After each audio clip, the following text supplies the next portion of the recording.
最深的海洋，到那最高高的山，万物都告诉我，神是爱。欢迎收听迦南之声。欢迎收听8月26号的迦南之声，我是世谦牧师平安。我们今天要继续来分享撒母耳记下12章26到31节，心思的战场、方向和选择。在心思意念当中，每一天眼睛睁开来就在做选择，而这些选择其实跟我们内心渴慕的方向很有关系，也因着有这样的方向，所以我们每一天做很多的选择。有人说方向比速度重要，因为如果没有正确的方向，即使我们做速度再快再慢，我们都到不了目的地。然而在方向当中是有很多的选择来构成的。我选择我今天要搭乘什么交通工具，我选择要在哪一个时间出门，我选择我要走楼梯还是坐电梯，我选择我要左转还是右转。所以又有人说选择比努力重要。我们努力想要一直努力的做这件事情，然而可能做的是诈骗，做的是车手，这样的一个努力是选择错了。所以不论我们在选择还是在讲方向，其实这两者都彼此不可分割。所以有一位心理学家叫罗杰斯，他就讲，好的人生是一种过程，而不是一个静止的状态，它是一个方向，而不是一个终点。然而在这个方向，在这个过程当中，是人不断的在创造，不断的在选择中创造。所以你的人生没有抵达终点之前，都是有机会改变的。然而对我们来说，知道心理学也是有尽头的，因为它还是出于人。只有我们的主，我们的神没有尽头。我们既知道要去寻求一个方向，但是哪个方向才会是那正确的方向，才会是带来生命盼望的方向？哪一个方向才是会让人的生命一生当中觉得有价值、有意义、有动力，甚至觉得很被激励呢？在诗篇25篇8到9节，这个出自大卫的诗篇，是一个个人祷告诗。这里就说，上主至善公义，他指示罪人该走的路，他引领谦卑的人走正路，把自己的旨意教导他们。在今天的经文里面，我们看见一位罪人的悔改，他的悔改之后，上主并不是不公义的主，上主按着他的罪，好像就夺去这个孩子的命，让他看见上主的公义。然而我们的主不是一位一直纪念罪恶的主，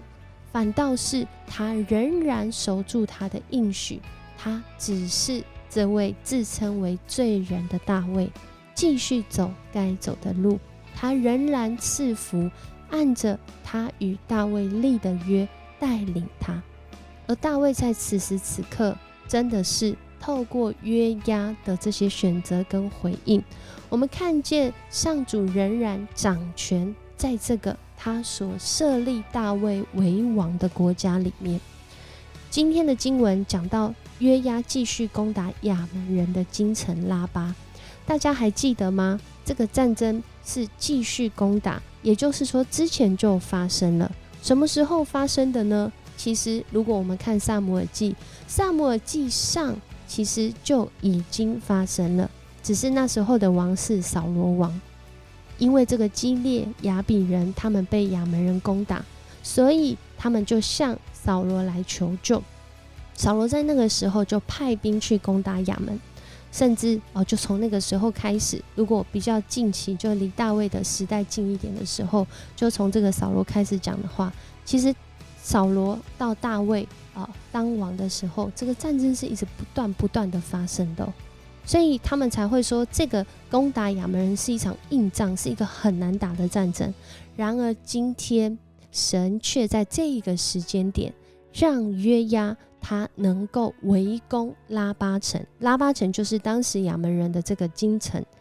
他的首都，可以这样说。所以在这个时候，上主竟然让约押他们能够打赢。但是在这里面很多人性的交织，我们在这里看到约押是一个猛将，是一个非常厉害的将士，因为这个一直不断战争的地方竟然要打赢了。然后他在这里做了一个选择，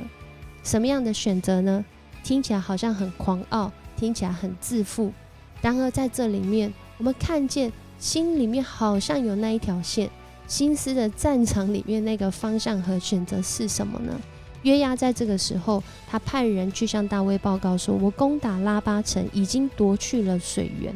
夺去水源的意思大概就是让对方断粮了，让对方就是一定会走向失败，自己一定会赢这场战争的这个意思。所以现在要请陛下，要请大卫召集其余的部队，亲自率领去攻取吧。因为在当时呢，攻取这城的功劳就会归于那个攻取的人，或许会有许多人就会认为说这是约押城，因为这是约押打下来的。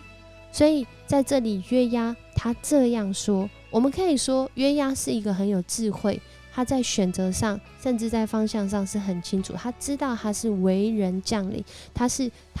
这个一人之下的，所以他选择他要告诉大卫。在这里有人又说其实这个约押是很有心计的，因为当他这样去做的时候，先前发生的事，包括这个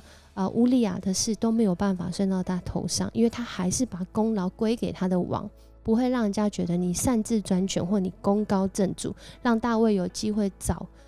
机会来杀他。所以有人是这样讲，但是我们其实很清楚的知道，使人得胜的是耶和华，使人得胜是我们的主，我们的上主。他带领大卫在这样子的一个生命经历中，就是曾经犯罪，后来悔改，上主仍然持续赐福他，不止赏赐给他所罗门，更是带领这个他所领导的军队，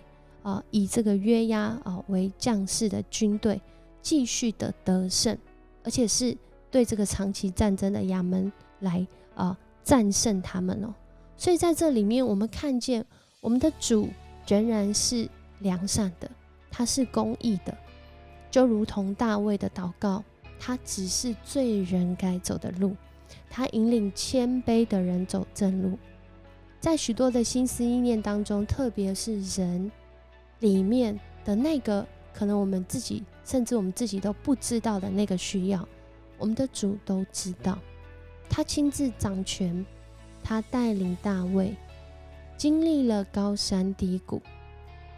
大卫自己自称说是罪人，的确我们看见他如同一个罪人，他也是罪人，但我们也是。那我们怎么走这人生的道路呢？我们想要什么样的方向？什么样的方向才能真正让我们的生命有好处呢？有好的人生呢？其实我们都看见，在大卫的生命当中，我们的主是如何的保护他、引领他。而这样的福分不只是停留在他的生命当中，更是今天透过这个分享，也要祝福你的生命。当你来相信我们的主，相信我们的主，他是良善的主，他是公义的主，他要来指引你的道路，他要引领谦卑的人走正路。我们担心自己走歪路吗？我们担心自己走坏路吗？我们害怕自己选择错吗？我们害怕我们自己的方向不是对的方向吗？今天的好消息就是，我们的主透过今天的经文告诉我们，他只是即使你是罪人该走的路，他引领谦卑的人。当我们愿意谦卑来到他面前，当我们愿意承认自己是一个罪人，我们的主他不是会抛弃我们的，反倒他要紧紧的带领我们，将他的心意教导我们，使我们走生命的道路，而且是永恒的生命道路。所以我们要来默想，在许多的方向里面，我选择永恒的生命方向吗？在许多的选择中间，我选择永恒的生命方向吗？选择和方向是彼此不可分的。每当我们要走向一个方向，都是出于我们的选择。而当我们选择之后，我们的生命就有了方向。我们今天是选择依靠主，活出从他来的美好吗？这会成为我们的生命方向吗？我们一起来祷告。主，我们感谢赞美你。在人心里面有许多的软弱，在人心里面也有许多的界限。主啊，你就成为我们的标准，我们的界限，使我们不论是软弱还是刚强，都知道主啊，你是那最合适的选择，你是那我们要依靠的方向。主啊，你帮助我们，特别在今天的职场，在今天的生活当中，可能会有很多挑战我们，甚至成为试探诱惑的选择。恳求主你帮助我们在选择上，因着我们信靠那个永恒的生命方向，所以我们在选择上，我们要来依靠你。每一个选择都要出于你，都要合乎你心意，蒙你来喜悦。谢谢你带领我们这样祷告，奉主耶稣的名求，阿们。很高兴跟你一起分享迦南之声，愿上主赐福你，无论是在今天所要选择的，还有引领你的方向，都是合神心意，是神所引领的。我是世界牧师，我们明天见。